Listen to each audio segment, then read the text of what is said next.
Aí você vai. Você vai gravar a vida inteira e depois você edita. Depois eu edito, é mais fácil. Porque quando você tem mais gente é mais fácil.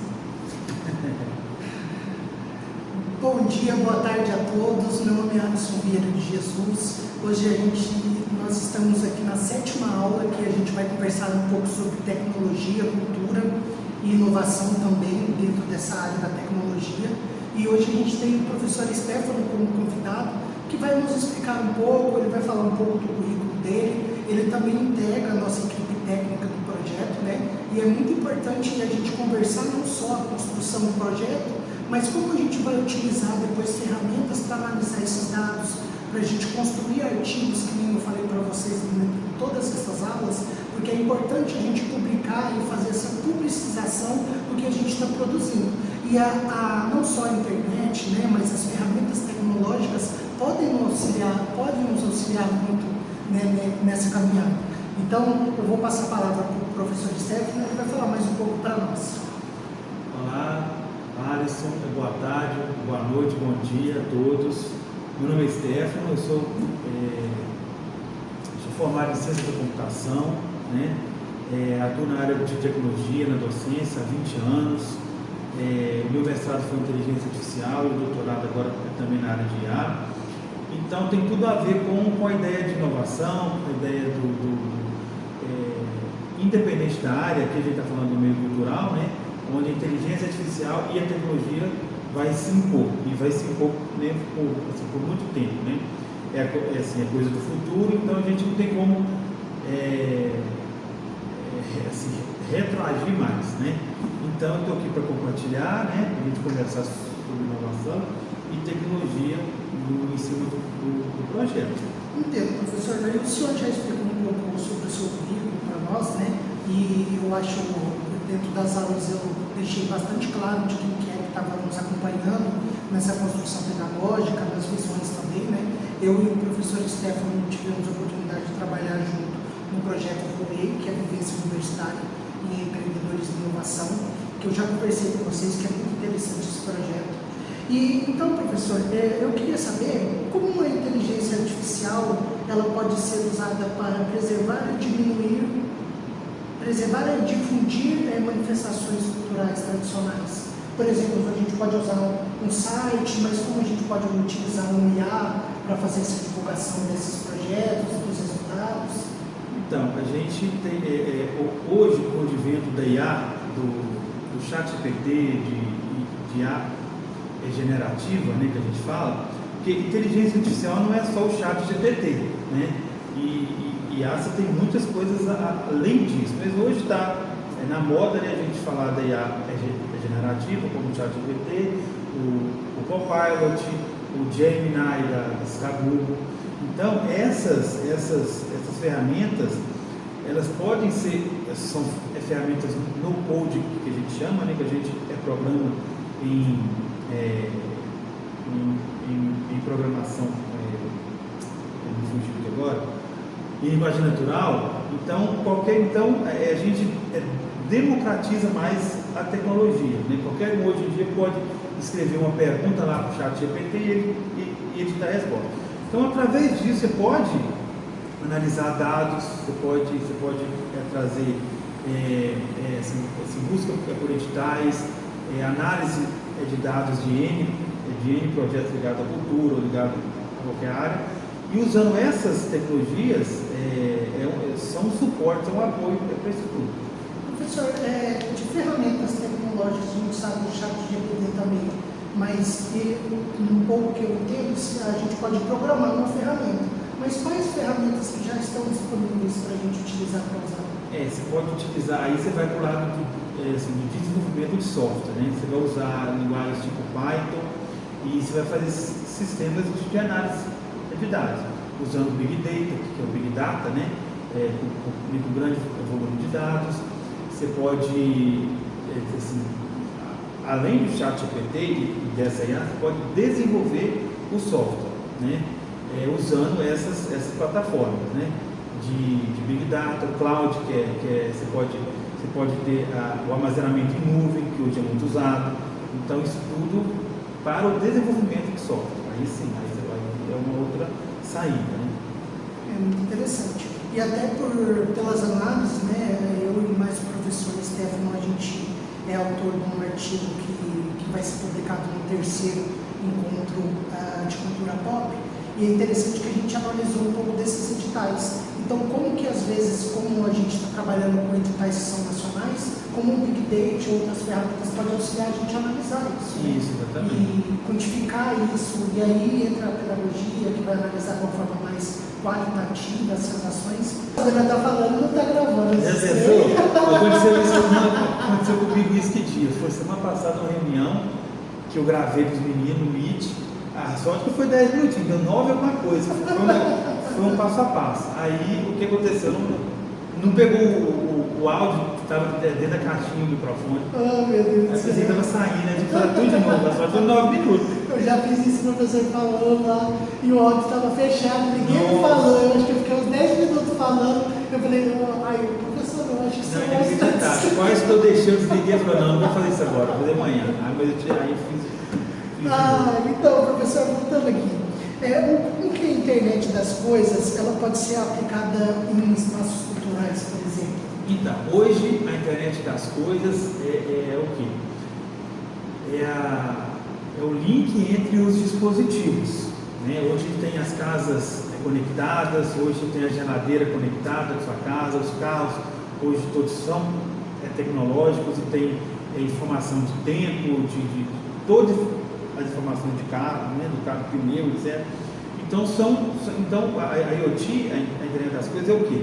Para a gente chegar lá. É o mundo conectado, é você saber o que está acontecendo na sua casa, pelo celular, ou seja, são N dispositivos conectados, uma cidade, por exemplo, inteligente, hoje em dia, né? Onde você tem informações precisas, né, no caso, daquele lugar, né, do que está acontecendo ali. O que pode trazer isso é justamente esse tipo de coisa, de você verificar, por exemplo, as atividades culturais que estão acontecendo naquele local, sendo de teatro, sendo de um festival, de qualquer coisa, de um museu, sabe, de qualquer atividade. E, claro, todos esses estabelecimentos têm que estar com suporte, com apoio de dispositivos que dão essa informação, né? E sendo isso, através de algum tipo de software, né, você vai saber o que está acontecendo ali. Isso pode interligar, né? Hoje em dia se fala muito em agenda cultural, né, o que está acontecendo naquele lugar. Então, você tem que ter dispositivos para isso. Entendi, professor. E, por exemplo, a gente já falando de dispositivos, e a realidade aumentada e a realidade virtual? Como que ela pode ser usada nessas experiências?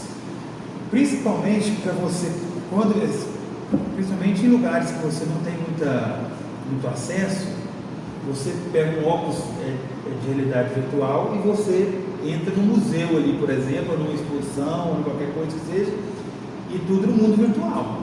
Então, a ajuda da realidade virtual é essa. Você visitar um lugar, por exemplo, de participar de alguma coisa, não estando ali, obviamente, nesse local. E em cidades que são mais, que não tem muito acesso, ou cidades menores, que não tem, às vezes, o fluxo de atividades de uma cidade grande, você às vezes pode visitar um museu, por exemplo, através de uma unidade virtual. E quais são as ferramentas que a gente vai construir essa realidade? Não, isso é alguma coisa? Aí tem. Pronto, fala assim, alguma coisa assim, entendo que tem que ser uma especialização, né? Conhecimento tem que ter isso. Hoje você vincula algo já pronto. Sei lá, o software do museu tal, a aplicação do lugar X. Você tem, acho que você paga por isso, né? Obviamente. Mas você já tem algo pronto nessa área. Você tem que ter um óculos, você tem que ter um recurso físico de um óculos, né, de realidade virtual para você fazer essa visita e participar disso. Mas obviamente você tem que ter a parte técnica que vai fazer aquele óculos funcionar. Né? Todo o pessoal da área de TI, né, que vai fazer isso. Mas, por exemplo, na hora que vai fazer essa realidade, ele é tipo um vídeo que ele fica passando ali, como que é essa estrutura que ele vai montar? Por exemplo, você constrói um site, você tem que ir um passo a passo. É meio que essa construção, para a gente entender, o cenário já é construído. O cenário, sei lá, do Museu X, ele já é construído. Você vai invadir, você vai entrar lá dentro. Ele já está pronto. Entendeu? Você vai, como se fosse um jogo. Você vai entrar no jogo, no cenário, no ambiente, e vai percorrer. Aí tem informações ali dentro de uma peça, de alguma coisa do tipo. Falando de museu, né? Então já tem pronto isso aí. Museu X, já tem museu, né? Pronto. Ou qualquer outro lugar, né? Já tem. Igual na área de saúde. Na área de saúde você vai lá e pega, você tem a ideia do centro cirúrgico, por exemplo, já pronto. É a mesma coisa. Do museu, por exemplo, você tem lá. Como é que é o museu da cidade tal? Está lá do jeitinho que é, né? Do jeitinho que é. Isso é construído por profissionais da área de computação. Professor, eu queria entrar num assunto mais específico também, não tinha conversado sobre isso, mas sobre o projeto Voe que vocês vão tentar agora nesse ano de 2025, eu acho bem interessante a gente caracterizar, porque o edital MT Criativo, por exemplo, da PNAD, ele tem esse objetivo de fomentar a economia criativa e esses projetos dentro da ação da economia criativa. A gente tem um adendo, né? Eu já falei para vocês sobre essas dificuldades que a gente tem em alguns editais, trouxe os editais de Minas, a gente analisou os editais do PNAD do Mato Grosso. Então, agora nas análises que estão saindo, está período de recurso, né? Até mês 7 já saem todos os resultados. É interessante a gente ver que muitos pareceres não vieram com as descrições do porquê da nota. Então, isso é muito importante a gente entender o que esse parecista ou o que essa entidade que está promovendo esse edital, eles têm como ideia, por exemplo, de economia criativa. Então, é interessante a gente entender não só que a intenção do projeto Voe, né, da vivência universitária, é um ambiente mais universitário, a promoção dessa cultura de inovação, de empreendedorismo dentro dos ambientes universitários, mas ela amplia vários cenários, né? Envolve SEBRAE, envolve prefeitura, envolve vários outros atores. Então eu queria que o senhor falasse um pouco mais sobre o projeto, como que essas ações vai ser realizada, como que foram os seus planejamentos, até porque a gente tem uma outra questão sobre a gamificação, que eu acho que fica interessante porque é um dos vieses também desse projeto de vocês. Então, o Voe, como você disse, Alisson, é um projeto do governo de Minas Gerais, né, apoiado pela FAPEMIG, é um projeto que tem recursos da Fundação de Minas Gerais, né, da FAPEMIG. Então, é a vivência universitária de empreendedorismo e inovação, né? Então, é a terceira etapa, a gente está no edital da terceira edição, né? Nós participamos da segunda edição do ano de 23 e você fez parte. Teve uma versão anterior, uma versão sem bolsa, né? E sem recurso nenhum, a gente não participou dessa. Na segunda a gente participou, eu falo em nome da Uniub, né? A universidade aqui de Uberaba, o campus em Uberlândia, eu estou em Uberlândia, né? Então, nós participamos da segunda edição. Então, foram feitos, principalmente, projetos ligados à educação empreendedora, mini cursos, eventos de empreendedorismo e inovação, cursos, né, para alunos, né, de graduação, até atividades fora da universidade, mas com aluno da universidade em prol do empreendedorismo em escolas estaduais. Então, resumindo, foram atividades que envolviam empreendedorismo e inovação, né, no meio universitário, porque o projeto é universitário, né, eu tenho que olhar para dentro, para os alunos. A terceira edição, então, aí tinha bolsa, né, tinha 6 bolsas, tinha uma equipe, né, formada por alunos e a coordenação do projeto que desenvolvia essas atividades. A terceira edição, ela é um pouco diferente. Ela hoje tem mais recursos, mas vai sinalizar o quê? A criação de um centro, eu até não sei se eu falei, eu tenho que criar ou fazer a emancipação de um centro. No nosso caso aqui, é a criação de um centro de inovação e empreendedorismo. Então aí tem recursos físicos, tem bolsa, né? No caso, em caso de aprovação, eu tenho bolsas né, da FAPEMIG para graduando, pós-graduando, e tem recursos físicos, né, desde a montagem de um laboratório, inclusive, maker, né? Então isso vai compor um centro de inovação que a gente nomeou lá no projeto, que chama IDEA, Inovação, Desenvolvimento e Ação. Então isso, se for aprovado, eu tenho que ter, inclusive, institucionalmente, uma assinatura de criação do centro. Então vai ter um centro e tal. Mas ele não precisa ter um CNPJ específico, ele pode ser ligado à instituição. Ligado à instituição, não precisa. Então aí esse centro vai funcionar também com atividades em prol do empreendedorismo e da inovação. Atividades voltadas para essa área aqui dentro da universidade.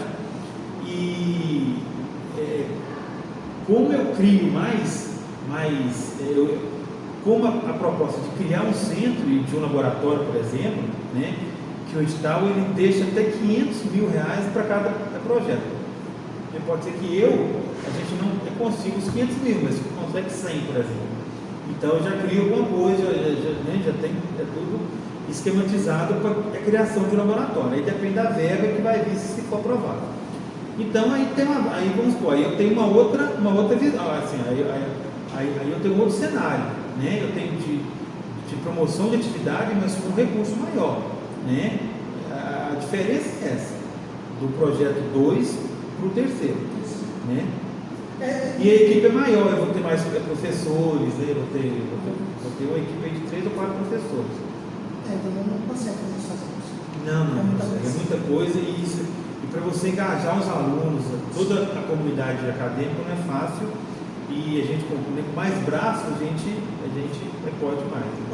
Em qualquer lugar, né? No seu projeto, em qualquer lugar, né? Sim, com certeza. Mas o que eu achei bem interessante do projeto também, eu acho que o senhor poderia explicar um pouco, é sobre a questão do laboratório que vocês querem montar, usando impressoras. Eu acho bem interessante da gente entender, bem na parte quando a gente tem que analisar a concepção das políticas de fomento. Então, por exemplo, se a gente está avaliando uma Paulo Gustavo, que está falando do MT criativo, tende-se a eles quererem projetos a ver com a economia criativa, com o desenvolvimento, né, não só do empreendedorismo, mas da prototipagem, que é bem interessante o que eles querem trazer também, se der certo, for aprovado esse projeto. Então, isso é a mesma coisa. Então, como eu disse, a terceira edição do VOE, ela nos dá a opção, né, de buscar recursos para fazer, por exemplo, um laboratório maker, que é o laboratório de prototipagem. Aí lá vai ter computador, vai ter uma impressora 3D, vai ter outros recursos de prototipagem, né, que hoje a gente tem a área de robótica aqui, né, muito forte, então vai me dar a chance de criar isso. Aí eu estou criando inovação, eu estou criando essa tecnologia. Então você sai um pouco de uma oferta de um curso, de uma palestra, que fala de inovação, e eu vou para criar de fato. É por isso que esse projeto ele é maior, né, no caso ele é maior em relação a isso mesmo, de criação, ou seja, eu vou ter como criar. Antes no edital anterior eu não tinha, hoje eu já tenho. Se for aprovado, vai ter um laboratório com recurso lá, né? Onde eu saio da ideação, né, para o protótipo. Sabe? E é bem interessante a gente avaliar essa parte de prototipagem, porque quando a gente está falando sobre empreendedorismo, inovação, é uma parte inerente desse processo. Só que, por exemplo, na nossa área cultural, a gente pode fazer não só a ação de um pré-projeto, ou a construção mesmo da ação, né? Aplica ela num pequeno local, numa pequena comunidade, e entender o retorno. Porque é muito importante a gente entender que essas políticas também, elas têm um objetivo, né? E nesse artigo a gente aborda um pouco, que, por exemplo, as políticas do Mato Grosso teve um objetivo de diversificar o público, enquanto as políticas de Minas Gerais teve um objetivo de tornar não só organizações mais perenes, mas continuar essa institucionalização da cultura. Então isso é muito importante da gente avaliar. E aí, professor, mais uma questão que eu estava vendo falando sobre, que a gente ia falar sobre a gamificação, é como que ela pode ser usada para envolver jovens em atividades culturais. Então, quando a gente fala de gamificação, a gente trabalhar uma ideia de trabalhar uma proposta de um aluno através de um jogo, né? Através de uma atividade, às vezes, lúdica, né? Pode ser, e que vai, muito provavelmente, né? Pela pesquisa e pelo histórico, ter até o engajamento desse aluno, né? Você sair da mesmice e ir para um game, alguma coisa do tipo, se traz mais engajamento. Então é justamente isso. Você sair da zona de conforto e ir para o faz mesmo. Competindo, fazendo algo diferente do que aquele e não tradicional. E não necessariamente essa gamificação não vai ser um jogo eletrônico. Exatamente. Ela vai ser uma disputa. É uma disputa. Coisa, o jogo é porque o game, eu tô falando. Vai ser uma. Muitas vezes a minha gamificação jogo, é uma parte eletrônica. Não. E outra, a gente, às vezes, a maioria que a gente fez no projeto Voe nem foi eletrônico, né? Foi coisa usando papel mesmo, dinâmicas que nos levam a um jogo, a uma competição, mas não exatamente é eletrônico. Entendi, professor. Um outro exemplo que eu queria ver, na verdade, ele é aqui. O senhor entende mais sobre o conceito de economia criativa? Nossa, se quiser me falar uma coisa para a gente entrar. Deixa eu ver aqui. Como que o conceito da economia criativa se conecta à inovação tecnológica? Tá, mas aí você tem que me falar o que é. Então, o conceito da economia criativa é essa economia que ela tem um aparato não só nas ações de inovação e empreendedorismo, mas advém desses eventos, né? O networking, os congressos, summit, por exemplo, os encontros, as feiras tecnológicas. Esse movimento todo de economia e criativo por conta do ambiente. Do ambiente criativo. Uhum. Aí, como que ele se conecta com essa inovação tecnológica? Então, eu acredito que essas feiras, esse movimento todo é de mostrar, né? De mostrar, você falou do network, né?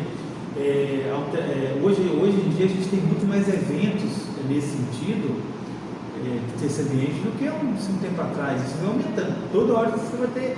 A gente está tendo evento, summit, ou não tinha, hoje tem summit aqui em Uberlândia, eu falo de Minas Gerais, mas daqui a pouco em cidades menores vão ter também lá, e assim, outros eventos que trazem a inovação, o empreendedorismo para, né, de vez. Eu só falei uma coisa errada, que também entra a parte das startups, economia criativa.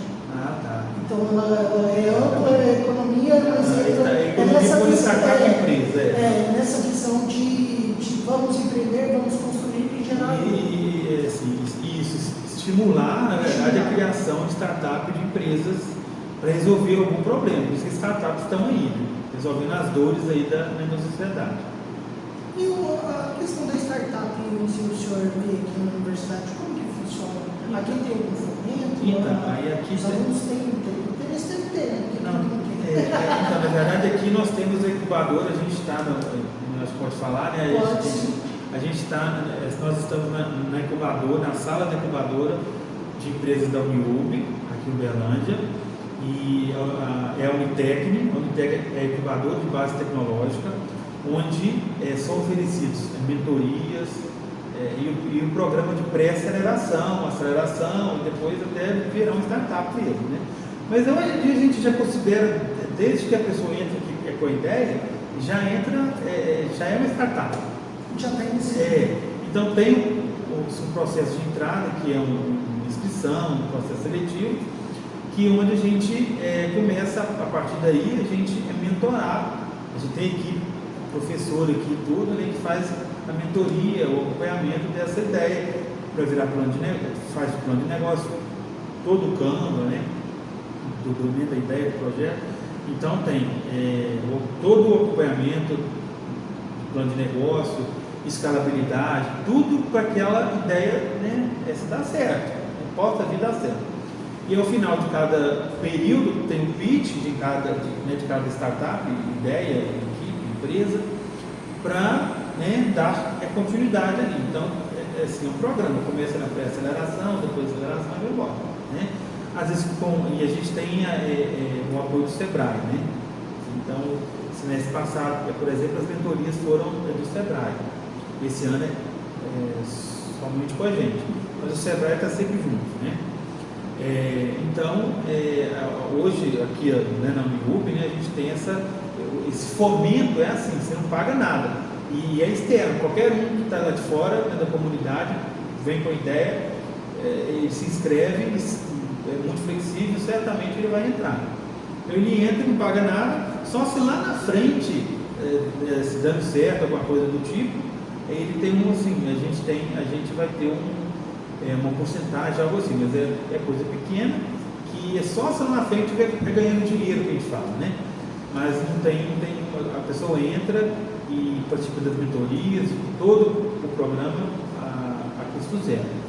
O fomento é esse, não pagar nada para desenvolver a sua ideia, a sua startup. E tem acesso à estrutura. Aqui na sala tem o cowork, né? Então você tem duas empresas hoje que utilizam o espaço aqui e tem todo o espaço aqui do campus.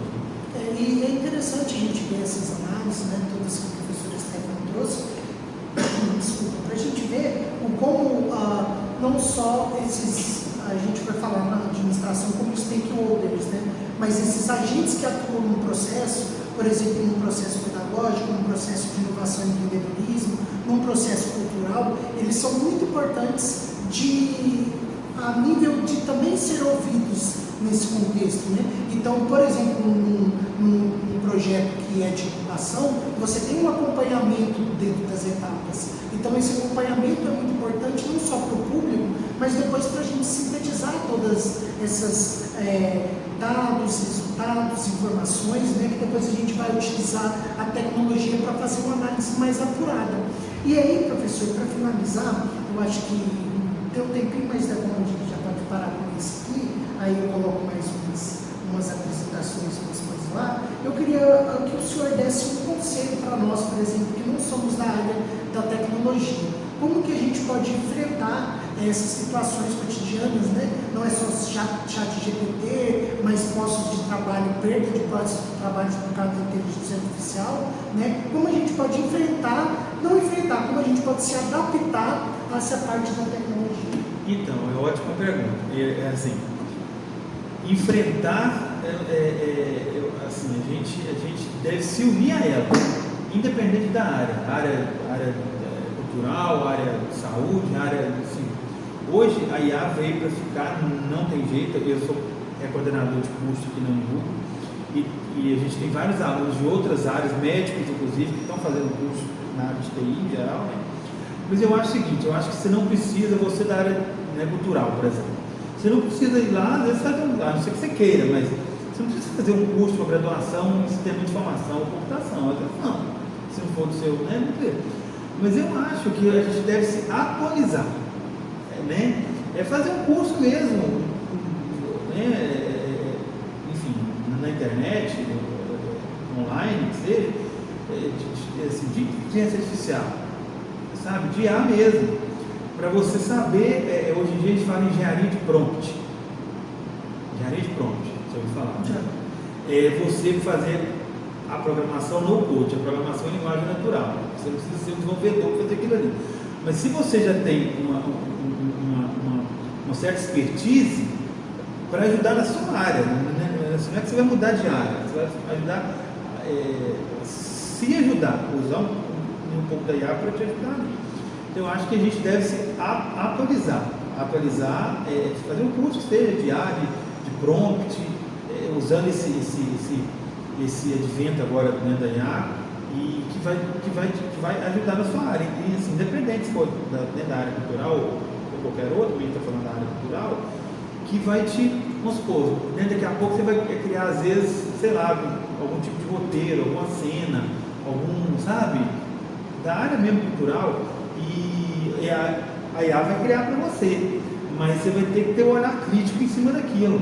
Então, você tem que, sabe, como criar aquilo ali. Então, a sua maneira de pedir, de programar, vai afetar. Então, acho que a gente deve se atualizar. É fazer um curso de IA generativa, no caso, né, que é o chat de conteúdo, né, que a gente tem, que é o chat GPT, por exemplo, para a gente ver como é que isso funciona. Porque, sabe, você faz uma pergunta hoje o chat GPT, e uma pergunta mais elaborada, a sua resposta, claro, vai ser muito melhor. Então, acho que a gente tem que se atualizar para isso. Tá? Eu acredito que, claro, tem algumas profissões, cargos e tal, que vão, às vezes, desaparecer, daqui a pouco vai, mas outros vão ser criados. Às vezes vai ter lá na agência de produção cultural um agente de IA que faz tal coisa. Então, se você estiver preparado para aquilo, você vai evoluir, vai participar daquilo ali. Eu acho isso. Inserir, exatamente, entendeu?